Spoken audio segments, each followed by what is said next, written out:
Esse museu é um dos mais antigos do Nordeste. Ele foi fundado no ano de 75 por uma freira chamada Irmã Maria José, que já conhecia várias histórias relacionadas com o cangaço aqui na cidade de Triunfo e conhecia também alguns familiares de cangaceiros daqui. Então ela achou interessante fundar um museu para que a história continuasse.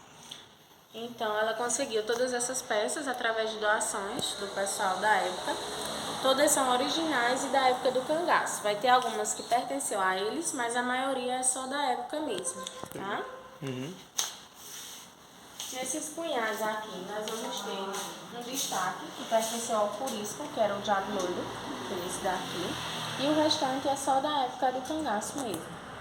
No painel mostra bem direitinho como eles se vestiam e o que eles utilizavam. Cartucheira, punhal, bornal, perneira, fuzil. Aí do lado são algumas armas da época também. Aqui são alguns objetos que eram utilizados no seu dia a dia. Era o chapéu de couro, a lamparina, a perneira, o cantil de couro, que eles levavam água ou cachaça.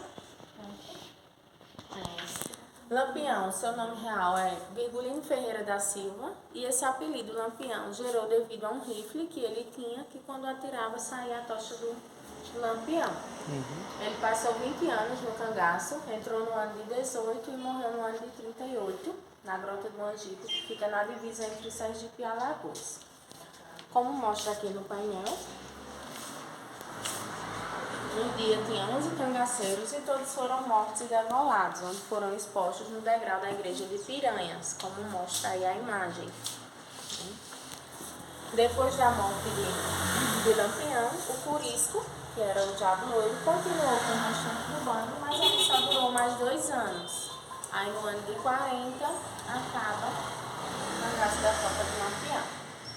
Estou fazendo razão para vocês, mas aí depois vocês tiram foto dos painéis, que aí fica melhor para depois vocês lerem. Aqui nessa sala nós vamos ter fotografias, todas reais da época. Eles tinham seu próprio fotógrafo, que era o Benjamin Abraham, né, que acompanhou o bando por um tempo para fazer alguns registros. Aqui são alguns objetos também da época do cangaço, doado por alguns biscoiteiros de Triunfo. Esse anel pertenceu ao Dr. Cordeiro de Lima, que era o médico dono dessa propriedade, que a gente está, que era um dos locais onde o Lampião frequentava. Aí são os talheres, que eram iguais aos que eles utilizavam, sempre de prata ou de metal, porque eles tinham medo de serem envenenados, né? E aí quando eles recebiam o alimento, ele colocava o talher no alimento, esperava um certo tempo. Se caso esse talher tivesse manchado, eles tiraria a máquina de costura, que eles mesmos eram quem costurava suas vestes, alpercatas, chapéu, cartucheiras. Aqui são os cordéis, que retratam várias histórias relacionadas com o cangaço. Temos esse, a chegada do Lampião ao Inferno, que é um dos mais famosos. Aí do lado vai falar um pouco sobre as mulheres marcadas pelo cangaço, né? Nesse caso aí é uma maneira de vingança que o cangaceiro José Baiano fez com as 3 irmãs do policial que matou a mãe dele, né?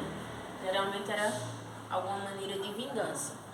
E aí na imagem mostra ela jovem e ela idosa, para mostrar que ficou para o resto da vida. Lá fala um pouco sobre a presença da mulher do cangaço.